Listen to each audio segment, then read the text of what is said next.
មានអារម្មណ៍ខ្ញុំកំពុងបាត់បង់អ្វីមានរឿងអ្វី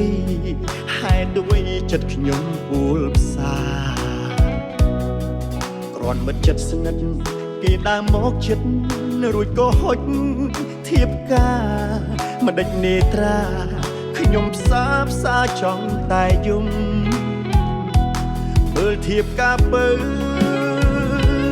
ហៅទឹកភ្នែក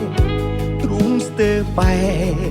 មិនអាចលាក់អារម្មណ៍មិត្តរៀបការសមិនដេចខ្ញុំយំ